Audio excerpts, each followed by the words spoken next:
లో 55 కోట్ల రూపాయలు సార్. ఒక క్లారిటీ అయితే ఇవ్వండి సార్. ఒక క్లారిటీ అయితే ఇవ్వండి సార్. మెయిన్ 55 కోట్ల రూపాయలకు సంబంధించి ఇక్కడ ఉన్నటువంటి నిధులు విదేశాలకు తీసుకెళ్లడం ద్వారానే జరిగినటువంటి ఒక కుట్ర కోణంలో బిహైండ్ కేటీఆర్ ఉన్నారని ప్రధానంగా వస్తున్నటువంటి అలిగేషన్. అసలు ఏంటి ఇదంతా కూడా, వీటన్నిటికీ కూడా ఒక ఫుల్ స్టాప్ ఏంటి, అసలు ఫ్యాక్ట్ ఏంటి సార్? చాలా విచిత్రమైన ప్రశ్న ఇస్తున్నారు మీరు. ఎట్లా అంటే ప్రజలకి అనుమానం కలిగించే విధంగా ప్రశ్నలు ఇస్తున్నారు. చాలా సరే, మీరు జర్నలిస్ట్గా యువర్ ఎంటైటిల్, కానీ ఇందులో అసలు దేనికి డబ్బులు పోయినాయి అనేది మీకు తెలుసు. విదేశాలకు పోయినాయని చెప్పేసి అక్కడ ఖాళీ పెడతారు. దేనికి డబ్బులు పోయినాయండి చెప్పండి, దేనికి డబ్బులు పోయినాయి? మీకు నాలెడ్జ్ ఉంది కదా, యు ఆర్ కవరింగ్ దిస్. ఇక్కడ ఒక రేస్ కండక్ట్ చేస్తున్నారు, అది ఒక ఇంటర్నేషనల్ ఆర్గనైజేషన్. ఆ రేస్ చాలా ప్రెస్టీజియస్ రేస్. ఆ రేస్ ప్రపంచంలో 9 నగరాలలో మాత్రమే కండక్ట్ చేస్తున్నారు. 5 నగరాలలో గత 9 సంవత్సరాలుగా చేస్తున్నారు. ఆ చేసే నగరాలు కూడా న్యూయార్క్, లండన్, ప్యారిస్, తర్వాత సియోల్, బెర్లిన్. ఈ 5 నగరాలలో 9 ఏళ్ల నుంచి చేస్తున్నారు. పని లేక చేస్తారు వాళ్ళు ఏమన్నా? అక్కడ ఒక వినండి, లాభం వస్తేనే చేస్తారు, దానికి ఉపయోగం ఉంటే చేస్తారు.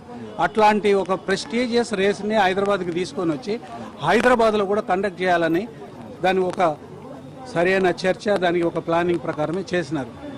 ఒక సీజన్ కూడా కంప్లీట్ అయినది. దానికి సంబంధించి ఆ రేస్ కండక్ట్ చేసే కంపెనీ ఏదైతే ఉందో దాంతో గవర్నమెంట్ ఒప్పందం చేసుకుంది ఒప్పందం. హెచ్ఎండిఏ తర్వాత వచ్చింది, స్పాన్సరర్ ఉన్నాడు. ఆ స్పాన్సరర్ వెనక్కి వెళ్ళాడు. ఆ వెనక్కి వెళ్ళిన సందర్భంగా వినండి, మొత్తం వినండి. మీరు డిస్టర్బ్ చేయకండి. మీరు అడిగిన ప్రశ్న అట్లాంటిది. చెప్పనీయకుండా అది తప్పు అర్థం చేసుకునే దానికి అవకాశాన్ని కలిగించే కార్యక్రమం మీరు చేయకూడదు. వాళ్ళు వెనకపోయినప్పుడు ఆ రేసుని కండక్ట్ చేయాలి. కండక్ట్ చేయకపోతే అప్పటికే ఒక సీజన్ కండక్ట్ చేయడం మూలంగా మంచి ఫలితాలు వచ్చినాయి ఈ నగరానికి, తర్వాత ఈ రాష్ట్రానికి. పెట్టుబడుల రూపంలో, తర్వాత బిజినెస్ రూపంలో, జిఎస్టీ రూపంలో, వీటన్నిటి రూపంలో వచ్చినాయి. కాబట్టి ఆ రేసుని కంటిన్యూ చేయడం కోసము ఏం చేయాలనేది అధికారులు ఆలోచన చేసి హెచ్ఎండిఏని ఇందులో ఆ స్పాన్సరర్ ప్లేస్లో ఇతను పెట్టాలని అన్నాను. మేము వచ్చి చేస్తామని దాన్ని మంత్రి కేటీఆర్ గారు చేసింది అదొక్కటే ఆమోదం. ప్రతిదీ కూడా కాంట్రాక్ట్ ప్రకారము. ఎవరికి ఇప్పుడు మీరు మీరు మీరు ఈ కంపెనీలో పనిచేస్తున్నారు కదా, మీకు డబ్బులు ఎట్లా వస్తాయి అంటున్నా? మీ జీతం ఎట్లా వస్తుంది? మేనేజ్మెంట్ ఎట్లా ఇస్తుంది? Through cheque, through bank. గట్లనే ఇచ్చింది. ఇక్కడ వాడు ఆ కంపెనీ వచ్చింది, ఇక్కడ ప్రభుత్వం కోసం పనిచేసింది. ఇక్కడ మనకు ఉపయోగం జరిగే పనికి వాళ్ళ ఇన్పుట్స్ కూడా ఉన్నాయి. కాబట్టి ఆ ఇన్పుట్ కాస్ట్ ఏదైతే ఉన్నదో వాళ్ళకి ఇవ్వాల్సింది పంపించారు. వాళ్ళ కంపెనీ ఎక్కడుందో ఆ కంపెనీకి పంపించినారు. అది పద్ధతి ప్రకారం అధికారులు చేస్తున్నారు. According to Telangana secretariat business rules ద్వారా అది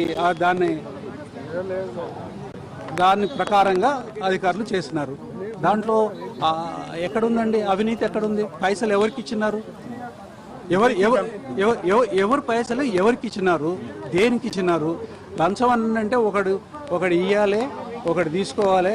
ఆ తీసుకున్నాడు వాళ్ళకి ఏదో లాభం చేయాలి. ఎఫ్ఐఆర్ చదివినారా? ఎఫ్ఐఆర్లో ఎక్కడ కూడా డబ్బులు అవినీతి జరిగింది అనేది ఎఫ్ఐఆర్లో లేదు. మీరు చూడండి, ఈయన పలానా ఆయనకి డబ్బులు ఇచ్చినారు, ఈ పని చేయడానికి ఇచ్చినారని ఎక్కడా లేదు. తర్వాత నష్టం ఏదైతే జరిగిందో, నష్టము ఇయాల్టి గవర్నమెంట్ దాన్ని నిలుపుదల చేయడం వల్ల నష్టం జరిగింది.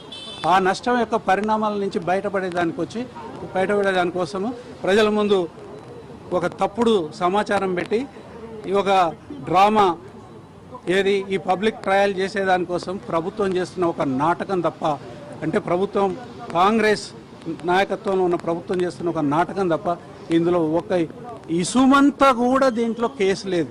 కేటీఆర్ గారు మల్లెపూలాగా బయటకు వస్తారు. Thank you.